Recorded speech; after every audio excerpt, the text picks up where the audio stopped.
Honorable Chief Minister of West Bengal, Mamata Banerjee, reported to our hospital today around 7:30 p.m. with a history of fall within the vicinity of her home due to some push from behind.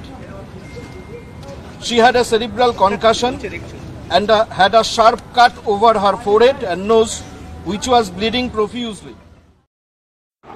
মাননীয় মুখ্যমন্ত্রী মমতা বন্দ্যোপাধ্যায় 14 মাস সন্ধ্যে 7:30 নাগাদ বাড়ি ফিরে যখন নিজের ঘরে কাপড় জামা ছাড়ছিলেন তখন তার বাড়িতে উপস্থিত কাজরি বন্দ্যোপাধ্যায় সহ পরিবারের আরও অনেকে। কিছুক্ষণের মধ্যেই সেখানে পৌঁছান অভিষেক বন্দ্যোপাধ্যায়।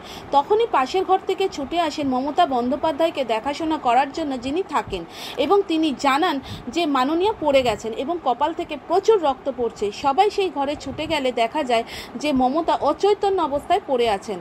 অভিষেক বিন্দুমাত্র কালবিলম্ব না করে তাকে নিয়ে ছোটেন এসএসকেএম হসপিটালে। আনন্দবাজার পত্রিকা সূত্রে খবর, মুখ্যমন্ত্রী চিকিৎসকদের কাছে এটাই বলেন যে তার ধাক্কা লেগেছে। সেটাই মেডিকেল বুলেটিনে জানিয়েছেন এসএসকেএম এর অধিকর্তা। এছাড়া মুখ্যমন্ত্রী নিরাপত্তার দায়িত্বে থাকা পদস্থ কর্তাদের এটাই বলেছিলেন মুখ্যমন্ত্রী। পুলিশ কমিশনারকেও জানিয়েছেন মুখ্যমন্ত্রী।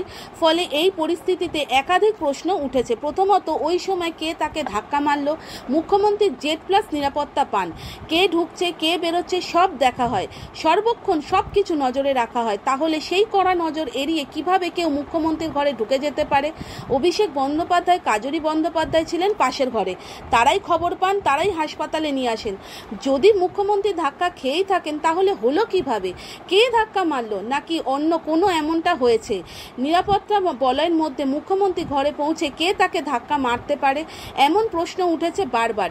এটারই উত্তর খুঁজছে পুলিশ।